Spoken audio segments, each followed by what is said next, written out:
کب یاروں کو تسلیم نہیں، کب کوئی عدو انکاری ہے۔ اس کوئے طلب میں ہم نے دل نظر کیا جاں واری ہے، کہ زوم میں تھے اپنے دشمن شاید انہیں معلوم نہ تھا۔ یہ خاک وطن ہے جان اپنی اور جان تو سب کو پیاری ہے۔ السلام علیکم، سٹار نیوز کے ساتھ میں ہوں آپ کی میزبان شہزادی کمل اور آپ دیکھ رہے ہیں دا نیوز آور شو۔ ناظرین، آپ سب آزاد ہیں، آپ آزاد ہیں اپنی عبادت گاہوں میں جانے کے لیے، آپ آزاد ہیں، یہاں پر تمام اقلیتیں آزاد ہیں، آپ آزاد ہیں اس ملک میں جس ملک کا نام اسلامی جمہوریہ پاکستان ہے، کہ یہاں کا دستور ابر جبر اور عامیت پر نہیں ہوگا، یہاں کا دستور افسر شاہی پر نہیں ہوگا، حکومت کا اصل کام غریبوں کا معیار زندگی بلند کرنا ہوگا۔ آپ آزاد ہیں کہ یہاں اقلیتوں کو تحفظ ملے گا، آپ آزاد ہیں کہ یہاں کوئی شہری قانون سے معاورہ یا بلند تر نہ ہوگا، آپ آزاد ہیں یہاں مرد و عورت کی عزت و آبرو محفوظ ہوگی، آپ آزاد ہیں کہ عدل اجتماعی کا قانون ہوگا، آپ آزاد ہیں۔ یہ فرمودات ہیں قائد اعظم محمد علی جناح کے، جنہوں نے اعلان کیا تھا کہ اب سے آپ سب آزاد ہیں، حکومت کو اس سے کوئی غرض نہیں کہ آپ کا تعلق کس مذہب سے ہے۔ جی ہاں، آج ہم جشن آزادی منا رہے ہیں، تو آئیے ہمارے ساتھ موجود ہیں جاوید ملک صاحب۔ السلام علیکم جاوید ملک صاحب۔ الحمدللہ ٹھیک ٹھاک۔ جاوید ملک صاحب، سب سے پہلے تو آپ کو جشن آزادی مبارک۔ جی بالکل، میری طرف سے آپ کو بھی، سٹار نیوز کی تمام ٹیم کو، دیکھنے والوں کو، سننے والوں کو، پورے پاکستان کو یوم آزادی کی بہت بہت مبارک۔ خیر مبارک سر، قائد اعظم محمد علی جناح نے ہمیں ملک دیا اس وقت جب ہم ایک قوم تھے، آج ملک ہے لیکن ہم قوم نہیں ہیں، آج ہم سندھی، پنجابی، بلوچی، پٹھان، مہاجر میں بٹ چکے ہیں۔ کیا لگتا ہے، کیا ہم نے قائد اعظم کے فرمودات کو بھلا دیا ہے؟ دیکھیے، قائد اعظم محمد علی جناح جو ہیں، ان کی شخصیت کی جو عکاسی ہمارے لکھنے والوں نے بھی کی ہے، پڑھنے والوں نے بھی کی ہے، اور ان کی جو شخصیت تھی، یقیناً ان کی شخصیت کا وہی کرزماتی جو ایک سٹائل تھا، جس کے نتیجے میں ان کی محنت کی، ان کے ساتھ جو ان کے رفقا کار تھے ان کے ساتھ شامل ہوئے، اور ہمیں دیکھا کہ بر صغیر کے اندر مسلمانوں کی ایک جو ہے وہ انڈیپینڈنٹ ملک پاکستان کی شکل میں ہمارے سے وجود میں آیا، اور وہ تمام ویژن جو قائد اعظم کی تھی، جو ان کے خواب تھا، جو ان کی ایک میں کہہ سکتا ہوں کہ ان کا تخیلاتی تجزیہ ہوگا کہ کس طرح کا پاکستان انہوں نے ہمارے لیے تشکیل دیا اللہ کی مدد سے، وہ ہم آج اس سفر میں کہاں تک جو ہے وہ اپنے آپ کو کہہ سکتے ہیں کہ ہم اس کے قریب تر آئے ہیں۔ ایک تو وہ پاکستان ہے جو آج الحمدللہ ہمارے پاس ہے، یہ اللہ کا بہت بڑا احسان ہے ہمارے پہ، جیسے کہ آپ نے اپنی انٹروڈکشن میں کہا کہ ہم آزاد ہیں اللہ کے فضل و کرم سے۔ کئی ایسے ممالک ہیں جیسے آپ دیکھیں، آج ہمارے مسلم ممالک کی طرف چلے جائیں آپ، تو وہاں پہ بھی دیکھیے بہت سے ممالک میں خانہ جنگی کی صورتحال ہے۔ الحمدللہ ہمارا ملک سٹیبلٹی کی طرف ہے، ہمارے ہاں ایک نظام چل رہا ہے، ہمارا ملک جو ہے وہ 75 سال گزر جانے کے بعد الحمدللہ ایک ایٹمی طاقت بن کے ابھرا ہے، اور اپنے لمیٹڈ ریسورسز کے باوجود پاکستان جو ہے وہ اس وقت اسلامی دنیا کی واحد سپر پاور ہے، جس کو آپ ایک ایٹامک پاور کہتے ہیں۔ ہمیں یقیناً کچھ چیلنجز بھی ہیں، ہمارے ملک کی اقتصادی طور پر اکنامکلی ہم اتنے اسٹرانگ نہیں ہیں، اس کی سب سے بڑی وجہ جو ہے وہ یہ ہے کہ ہماری آبادی جو ہے وہ بہت بڑی ہے، اور اس بڑی آبادی کے نتیجے میں ہمارے جو ریسورسز ہیں وہ اتنے نہیں ہیں جتنے کہ ہمیں یعنی ہماری نیڈز پوری نہیں ہوتی ہیں، اور ہمیں آف کورس ایک اکنامک کرنچ میں رہنا پڑتا ہے۔ لیکن ان تمام اکنامک چیلنجز کے باوجود ہمارے جیسے بھی آپ برا بھلا کہتے رہیں اپنے جمہوری قائدین کو، یا جو ہمارے عسکری دور ہمارے ملک میں آئے، ہم سب کو آج کے دن جو ہے وہ میں سمجھتا ہوں ہمیں اپریشیٹ کرنا چاہیے، چاہے وہ ہمارے ملک کے جمہوری قائدین تھے، چاہے وہ کسی وقت میں کچھ امریت رہی ہمارے ملک میں،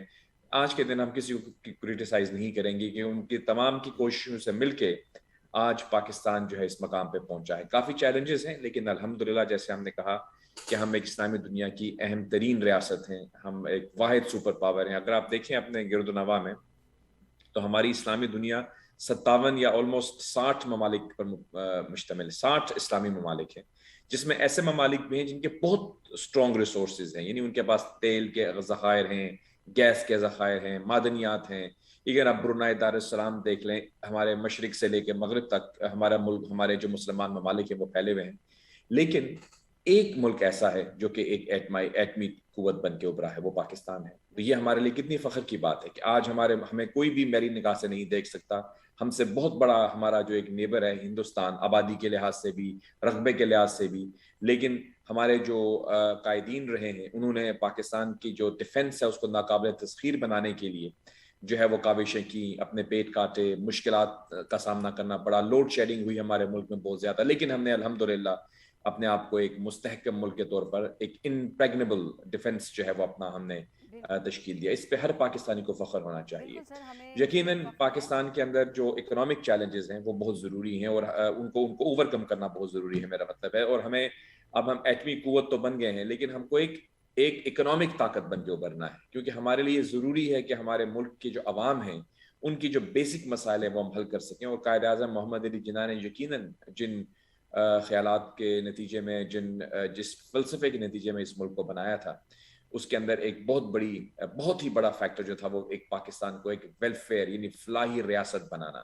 اب یہ فلاحی ریاست کے سفر میں ہم گامزن ہیں، کچھ ہمارے راستے میں رکاوٹیں آئی ہیں، لیکن ہم پر امید ہیں کہ انشاءاللہ تعالی ہم قائد اعظم کو نا امید نہیں کریں گے اور قائد اعظم کے خواب کو پورا کریں گے انشاءاللہ. سر میں آپ سے یہی سوال کرنا چاہتی تھی کہ قائد اعظم محمد علی جناح نے پاکستان جن مقاصد پر کی وجہ سے بنایا تھا اور اس وقت کے جو مقاصد سے جو انہوں نے تصور کیا ہوا تھا، 74 سال گزرنے کے باوجود ایسی کیا وجوہات ہیں کہ ہم ان اصولوں پر کاربند نہیں ہیں؟ دیکھیے، میں پہلے تو آپ کو یہ بتانا چاہ رہا تھا کہ الحمدللہ ہمارے ملک کو اس کے جو مثبت پہلو ہیں. اب یقیناً ایک جو سفر ہے جس کا ذکر ہم نے کیا کہ قائد اعظم کی ایک جو ویژن تھی جسے ہم کہتے ہیں جناز پاکستان، کہ قائد اعظم محمد علی جناح نے ایک کیسے پاکستان کو بنانے کے بارے میں بیڑا اٹھایا تھا. تو اس پاکستان کے اندر جو سب سے پہلی چیز تھی وہ ہمارے ملک کے اندر ایک ویلفیئر ریاست تھی، یعنی ایک فلاحی ریاست جہاں پر سب سے پہلے تو سب کے حقوق کا تحفظ کیا جائے، ہر شہری جو ہے وہ قانون اور آئین کے سامنے برابر ہو. ہمارے جو اکنامک جو ہماری معاشی طور پر ہمارے اندر اسے کہتے ہیں کہ معاشرتی بیلنس قائم ہو، یعنی یہ نہ ہو کہ کچھ لوگ بہت امیر ہوں اور کچھ لوگ جو ہیں وہ غریب سے غریب تر ہوتے جائیں. یعنی ایک ایسا اقتصادی نظام لانا بہت ضروری ہے ہمارے ملک میں جس کے اندر جو ڈسٹریبیوشن آف ویلتھ ہے، یعنی جو ہمارے وسائل کی تقسیم ہے، وہ ایک عادلانہ نظام پر ہو. یہ وہ کوشش ہے جو کہ ہمارے مختلف رہنما کرتے آئے ہیں، لیکن انفارچونیٹلی اگر ہم اس کے اوپر ایک بالکل ہی غیر جانبدارانہ طور پر تجزیہ کریں اور دیکھیں اس کے اوپر، تو ہمارے ملک کی جمہوری تاریخ کو اگر آپ دیکھیں تو بہت جگہ پہ آپ کو نظر آئے گا کہ ہماری جو الیکٹڈ گورنمنٹس ہیں وہ ڈسرپٹ ہو گئی. یعنی آپ ہمیشہ یہ کہتے ہیں کہ پی ایم ایل این اور پی پی پی کو 3 باریاں ملی ہیں، لیکن ان کو پوری ٹرن نہیں ملی. ابھی اس دفعہ ملی کچھ، لیکن وہاں پہ بھی دیکھا آپ نے کہ کچھ رکاوٹیں رہی، چیلنجز رہی. تو جمہوری نظام اس طرح سے پنپ نہیں سکا، یعنی اس کی جڑیں مضبوط نہیں ہوئی. اب قائد اعظم محمد علی جناح جو تھے وہ ایک جمہوری رہنما تھے نا، یہ تو ہم سب جانتے ہیں. وہ ایک وکیل تھے، وہ ایک بیرسٹر تھے، وہ برطانیہ میں پڑھے، وہ ایک روشن خیال انسان تھے. جب وہ واپس آئے انہوں نے اپنی پریکٹس شروع کی، پہلے بامبے میں، اس کے بعد کراچی سے ان کا تعلق تھا. یہاں پہ جب وہ موومنٹ چلی پاکستان کی تو پہلے وہ کانگریس میں رہے، اس کے بعد جب مسلم لیگ میں، تاریخ میں ہم نہیں جائیں گے، لیکن ان کی جو شخصیت کا تجزیہ کریں گے آپ کو تو وہ آپ کو ایک روشن خیال، ایک جمہوریت پسند پاکستانی کی شخصیت کے طور پر نظر آئیں گے. یعنی ان کی جو شخصیت ہے وہ جمہوریت پر یقین رکھتی تھی، اور اسی جمہوری نظام کے اندر انہوں نے پاکستان کو اپنی یعنی جو کیا کہہ سکتے ہیں آپ کے اپنی سکلز کے نتیجے میں پاکستان حاصل کیا. لیکن ہماری ایک بدقسمتی یہ تھی کہ انفارچونیٹلی قائد اعظم محمد علی جناح 1 سال کے اندر ہی اللہ کو پیارے ہو گئے. 47 میں ہمارا ملک بنا، 48 میں وہ دنیا سے چل بسے، اور ہمارے ملک میں ایک کرائسس آ گیا، لیڈرشپ کرائسس. اور اس لیڈرشپ کرائسس کو میں سمجھتا ہوں کہ پوری طرح سے ہم حل نہیں کر پائے. پہلے تو 1971 کا واقعہ، دل خراش واقعہ ہوا جب ہمارا ایک لخت جگر جو ہے ہمارا ایک وہ ہم سے علیحدہ ہو گیا، بنگلہ دیش کی صورت میں بن گیا. اور اس کے بعد ہم نے دیکھا کہ آگے جب ہم بڑھے تو ہمارا جو جمہوری نظام تھا وہ 73 کے بعد جا کے پھر ہمارا آئین بنا. ابھی آپ دیکھیے کہ 1947 کہاں ہے اور 1973 کہاں ہے. یعنی اس سے پہلے کے جو 30 سال تقریباً بنتے ہیں وہ آپ کے پاس آئین کسی ایک یعنی میں کہتا ہوں کنسنسس کا آئین نہیں تھا. پہلے ایک آئین بنا, پھر اس کو تبدیل کرنا پڑا, پھر دوسرا بنا, پھر 1 یونٹ بنا, اس کے بعد پھر ہم ایک ملک ہمارا اس کا ایک حصہ جو ہے وہ ہم سے دور ہو گیا. اس کے بعد ہم نے 73 میں جا کے پہلا آئین بنایا, جس کی اگر آپ جتنا مرضی بھی آپ کہتے رہیں اس کا کریڈٹ ذوالفقار علی بھٹو صاحب کو ہی جائے گا. آپ جو مرضی کہتے رہیں, آپ ان سے اگری کریں, ان سے نہ اگری کریں, مطلب یہ 73 کے آئین میں تمام سیاسی قائدین کو ایک میز پر لا کر ایک آئین بنانا جس کے اوپر سب متفق ہوں. یہ ایک سہرا اگر کسی کے سر پہ جاتا ہے تو وہ ذوالفقار علی بھٹو صاحب کے سر پہ جاتا ہے. اور اس کے علاوہ ان کے ساتھ جتنے بھی لوگ تھے, مفتی محمود صاحب تھے, اور بھی لوگ تھے ان کے ساتھ, جو بھی اس زمانے میں ہمارے یعنی ہماری سیاسی منظرنامے پر جو بڑے نام تھے, ان سب نے اس کے اوپر دستخط کیے. ولی خان صاحب تھے, جتنے بھی تھے, تو سب انہوں نے ہماری دینی جماعتیں, سیاسی جماعتوں نے مل کر ہمارا 73 کا آئین بنایا. تو اب جب آئین بننے کے بعد ہم نے دیکھا کہ کچھ ہی عرصے کے بعد پھر ذوالفقار علی بھٹو صاحب جو ہیں وہ ہمیں نظر آئے کہ وہ پھانسی کے پہ جھول گئے. اب آپ دیکھیے کہ یہ ہم اس کو اب کیا کہیں گے. اب آپ آگے آپ چلتے ہیں, ہمارے ضیاء الحق صاحب تشریف لائے, انہوں نے جو ہے وہ ان کے ساتھ بھی بڑا ایک دل خراش واقعہ ہوا, جہاں بھاگ ہو گئے وہ ایک طیارہ کے حادثے میں. تو یعنی ایک انسرٹن سچویشن رہی. پھر محترمہ بینظیر بھٹو صاحبہ دوبارہ آئیں, ان کی کچھ مہینوں کی حکومت ہوئی, وہ کرٹیل ہوئی. نواز شریف صاحب, پھر وہ 4 مختلف حکومتیں 18 مہینے, کبھی 2 سال, کبھی 1.5 سال کی حکومتیں آتی رہیں. پھر جو ہیں وہ جناب پرویز مشرف صاحب جو تھے, انہوں نے اقتدار سنبھالا, کچھ عرصہ انہوں نے اقتدار کیا. اس کے بعد جا کے پھر پیپلز پارٹی آئی, پھر نواز شریف آئے. تو میں اس تمام معاملات کو اگر ہم ایک باریک بینی سے دیکھیں گے تو آپ دیکھیں گے کہ جو ایک نظام ہے وہ اسٹیبلٹی سے آگے نہیں بڑھا, جس کے نتیجے میں ایک فقدان رہا ڈیولپمنٹ کا. بیکاز ایک حکومت آئی, اس نے دوسرے کو نیچا دکھانا چاہا, دوسری آئی, اس نے دوسرے کو نیچا دکھانا چاہا. پھر ہماری آمریت آ گئی, پھر آمریت جب گئی تو پھر ہم نے ساری اپنی جو ہے ایفرٹس اس کو ریسٹور کرنے پہ لگا کہ ابھی جمہوریت کو بحال کرنے پہ ہم اسٹرگل کر رہے ہیں. تو یعنی وہ جو بنیادی اصول تھے ان پر فوکس کرنے کی ہمیں شاید اتنی طرح سے موقع نہیں ملا جو کہ ہمیں ملنا چاہیے تھا. اب ہم دعا گو ہیں اللہ تعالیٰ کے سامنے کہ یعنی 2008 سے لے کر ہم دیکھتے ہیں کہ جمہوریت کا سفر دوبارہ شروع ہوا. یعنی کہ جب پہلی حکومت سالوں سے صرف پاکستان میں جمہوریت کو مضبوط کرنے کی کوشش کر رہے ہیں, مقاصد تک ہم بعد میں پہنچیں گے, پہلے جمہوریت کو مضبوط کرنا ہے. میں اس پہ کوئی اپنی رائے نہیں دے رہا, میں آپ سے پوچھ رہا ہوں سننے والوں سے کہ آپ دیکھیے, اب یہ ایک ہمارا سوال ہے کہ کیوں ہمارے ہاں ابھی بھی ایک نظام جو ہے وہ پوری طرح سے نہیں چل رہا, اسٹیبل نہیں ہو سکا نا. ہمارا جو گورننس کا سسٹم ہے آج بھی اگر آپ دیکھیں بہت غیر جانبدار ہو کے دیکھیے آپ. کچھ لوگ ایسے بھی ہیں ہمارے اس وقت جو کہتے ہیں نہیں ہمیں صدارتی نظام لے کر آنا ہے, یہ جو پارلیمانی نظام ہے یہ صحیح نہیں ہے, ہمیں صدارتی نظام لے کر آنا ہے. وہ شاید یہ بھول جاتے ہیں کہ ایوب خان صاحب کے زمانے میں صدارتی نظام تھا, لائے تھے آپ اس کو فاطمہ جناح صاحبہ کے ساتھ جب ان کے انتخابات ہوئے. اس کے بعد آگے آپ چلتے جائیں تو مطلب ابھی تک ہم کچھ کنفیوژن کا شکار ہیں کہ ہمارا گورننس ماڈل کیا ہوگا. اگر ہم اس گفتگو کو یعنی یہاں پہ سمیٹتے ہوئے یہ کہیں کہ ہمارے لیے بہت ضروری ہے کہ ہمارا نظام حکومت اور جو پاورز جو ہیں اسٹیک ہولڈرز جتنے بھی ہیں ان کے درمیان پاور شیئرنگ کیسے ہوتی ہے, اس اصول کو مرتب کر لیں گے تو پھر ہمارے جمہوری قائدین کا بھی ایک مقام ہے ہماری نیشنل ڈیولپمنٹ کے اندر. ہمارے عسکری قوتیں جو ہیں, ہمارے پاک فوج کے بہادر افواج جو ہیں جن پہ ہم سب کو فخر ہے, ان کا ایک بہت کلیدی کردار ہے کہ ان کی وجہ سے ہمارا ملک آج جو ہے وہ ایک طرح سے آپ کہہ سکتی ہیں کہ ہمارا جو ڈیفنس سسٹم ہے وہ اسٹرینتھن ہوا ہے.